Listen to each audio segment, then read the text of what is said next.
Otro tema importante que comentaba es la prevención y control de enfermedades respiratorias. ¿Por qué? Porque también esta es una enfermedad que es una de las causas principales de mortalidad en los niños menores de 5 años. El día de hoy la abordaremos y la revisaremos como parte de una atención integral en la infancia. ¿Cómo entendemos lo que es una infección respiratoria aguda? Se define como el conjunto de enfermedades transmisibles del aparato respiratorio e incluye desde un catarro común hasta una neumonía. Y esta puede estar pasando por la otitis, la amigdalitis, la sinusitis, una bronquitis aguda, una laringotraqueitis o una bronquiolitis y laringitis. Y suele ser en un periodo de menos de 15 días. ¿Cuáles son los signos y síntomas que nosotros podemos comentar o observar en nuestros niños y niñas? Pues puede haber tos, puede haber rinorrea, puede haber una obstrucción nasal, una congestión, dolor al pasar, puede haber dolor en el oído y pueden estar hasta un poco afónicos. En ese sentido, nosotros, ¿cuáles son los datos de alarma que podemos que observar o que referirle y explicarle a la mamá? Pues una respiración rápida, dificultad para respirar, que al dolerle el oído también tenga secreción o pus de él, fiebre de difícil control, que si es un niño menor de 6 meses de edad y que se amamante aún, que tenga dificultad para amamantarse y que tenga quejido, tiros intercostales, también es otro síntoma, otro dato de alarma. Pero aquí les presento una guía de evaluación para la niña y el niño con infección respiratoria aguda. ¿Cómo se va a abordar en el primer nivel de atención? La niña o niño presenta tos, rinorrea, otalgia, otorrea, odinofagia, o tiene un exudado purulento. Además, tiene un síndrome infeccioso de menos de 15 días de evolución. Llega la mamá y nos comenta, este es el motivo, uno de los motivos de consulta. Ok, si el niño presenta alguno de estos signos, síntomas, enfermedades, sí es una infección respiratoria aguda. Tiene polipnea, que quiere decir una dificultad para respirar. No, no tiene polipnea. Entonces es una infección respiratoria aguda sin neumonía.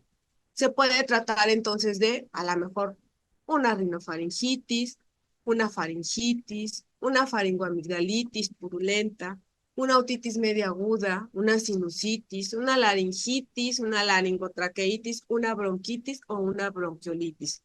Nosotros, después de valorar, de explorar y de hacer una historia clínica, vamos a poder determinar cuál es el diagnóstico de ese niño o de esa niña, cuál es la causa de su infección respiratoria aguda. Pero para esto primero nosotros ya le preguntamos a la mamá cuándo inició, si tiene fiebre, cómo es la tos, si ha estado comiendo bien, si ha cambiado el apetito, ¿no?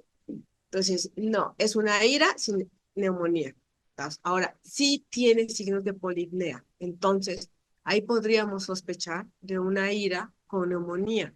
Entonces, tiene dificultad respiratoria, lo vamos a revisar. Aleteo nasal, tiene sus labios cianóticos, tiene tiraje intercostal, tiene retracción gifoidea o tiene disociación toracoabdominal. Si es no, es una neumonía leve. ¿Sí? Pero tendríamos que revisar los factores de mal pronóstico para estos niños. ¿Y cuáles son los factores de mal pronóstico? Pues que sea un menor de 2 meses, que haya nacido prematuro, que tenga bajo peso al nacer, que viva retirado de la comunidad. Entonces, todos esos factores son factores de mal pronóstico para nosotros. ¿Por qué? Porque entonces le vamos a dar indicaciones a esa mamá, a ese papá, pero también hay factores que nosotros no podemos modificar, como la edad. Si fue prematuro, no lo podemos modificar. Si nació con bajo peso, tampoco. Y a la parte, si le sumamos que es un niño que no es alimentado con la lactancia materna exclusiva, entonces todos esos criterios, esos factores suman foquitos rojos. y ya estamos detectando nosotros una infección respiratoria aguda, grave, por así decirlo. ¿Por qué? Porque es una neumonía leve. Entonces vamos a pasar a un plan un plan B, que ahorita los vamos a revisar.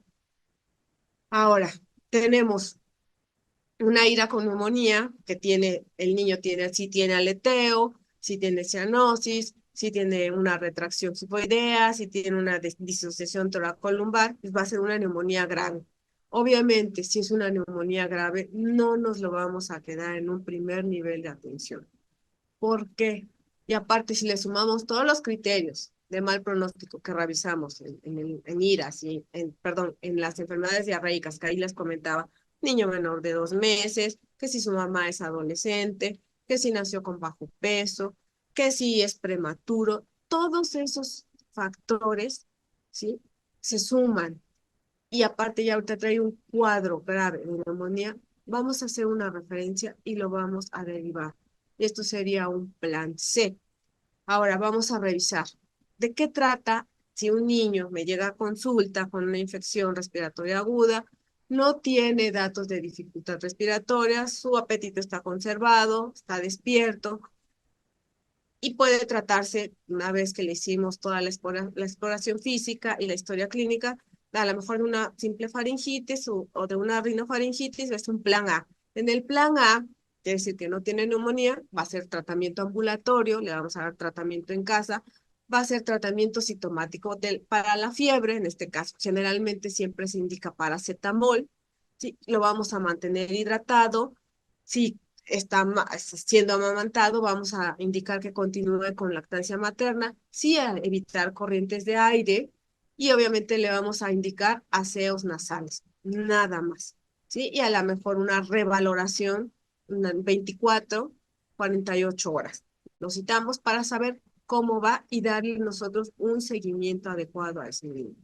Ahora, si nos llega un niño ya con algún dato de dificultad respiratoria, que tiene fiebre, obviamente va a ser un plan B.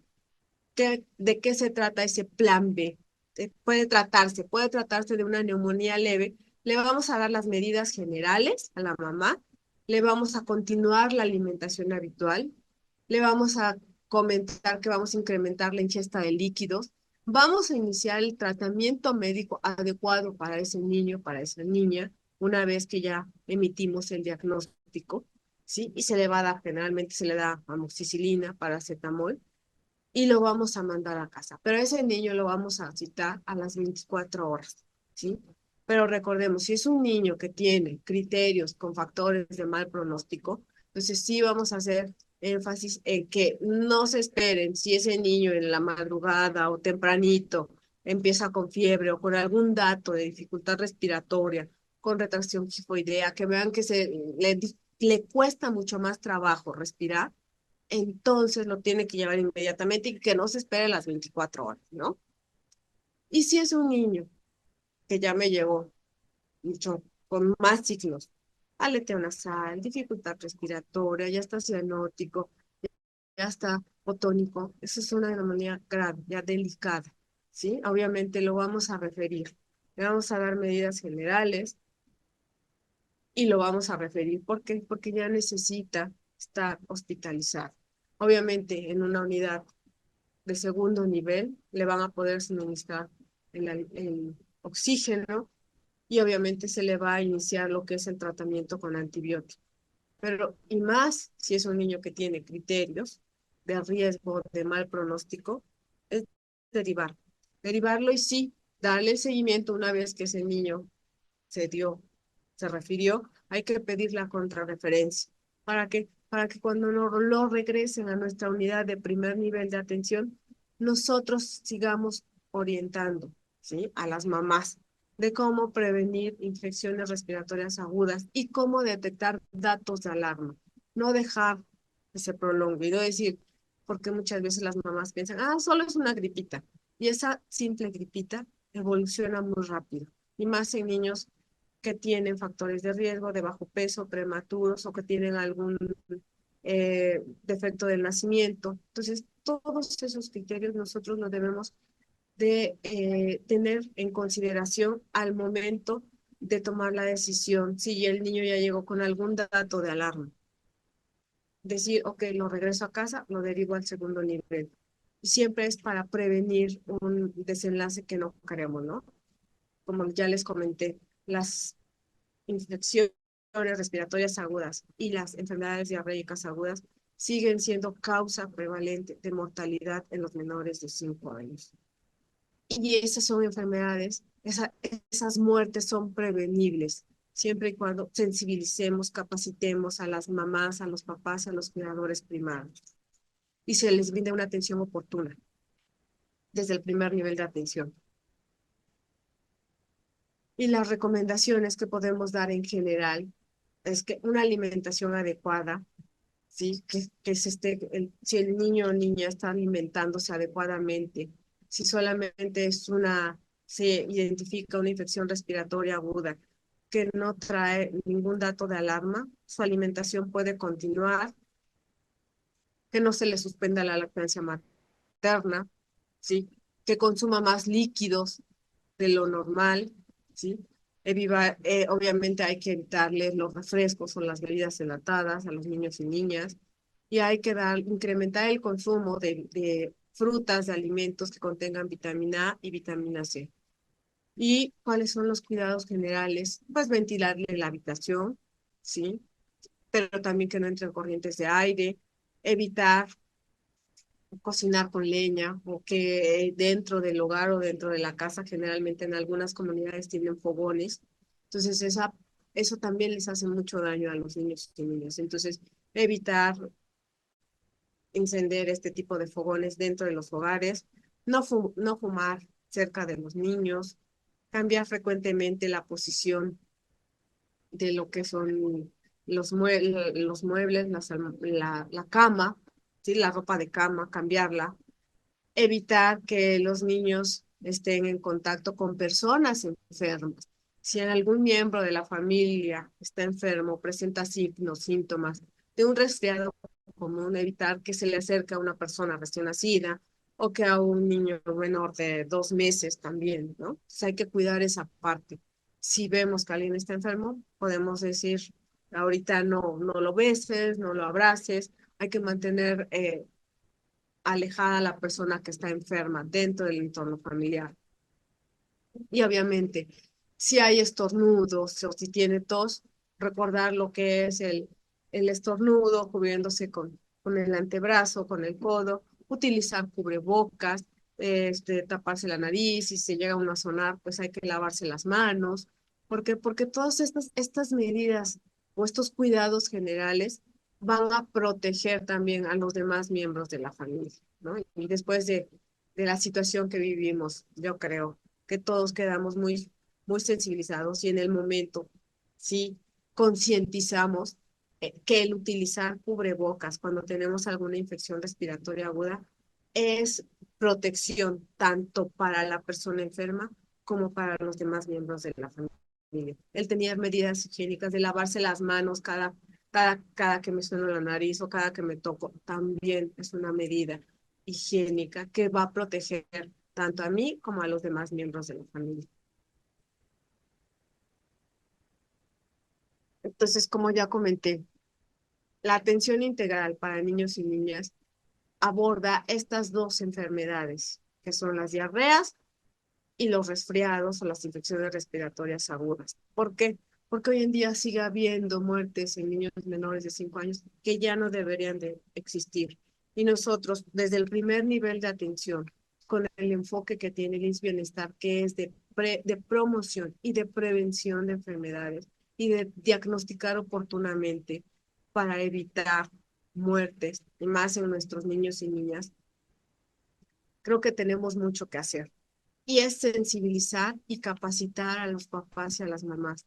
No dejemos de pasar la oportunidad, ¿sí? Cuando tengamos a un cuidador, independientemente del motivo de consulta. Si sabemos que tiene menores de 5 años, nosotros no perdamos la oportunidad. Recuerde evitar el consumo de agua en la calle, y más en épocas de calor, que generalmente a veces compran alguna agüita que venden o algún helado en las comunidades.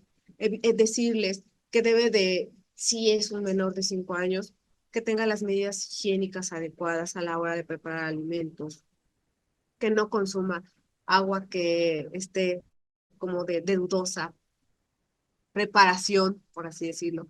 Si hay alimentos que a lo mejor estuvieron ya mucho tiempo expuestos a la intemperie o al sol, evitar que los consuman para evitar infecciones diarreicas agudas. Y en el caso de infecciones respiratorias agudas en épocas de frío que generalmente se exacerban, pues cuidarlos, tener las medidas adecuadas en casa, evitarles corrientes de aire, y mantenerlos siempre, recordarles su esquema de vacunación completo es importante, ¿sí? Hoy en día está la vacuna de rotavirus, ya podemos aplicar la vacuna de la influenza en ciertos grupos etarios, a los niños, ya tenerla, ¿sí? Para prevenir estas enfermedades. Por mi parte, es todo. eh, y como bien comentan algunos colegas, en algún momento nosotros iremos a ver la operatividad en las unidades de salud para ver cómo se brinda la atención a este grupo etario, niñas y niños, cómo se capacita a las mamás, a los papás, que aquí lo importante es concientizar y sensibilizar a los cuidadores primarios, madres, padres, sobre los cuidados que deben de tener en los niños menores de 5 años. Por mi parte es todo, gracias.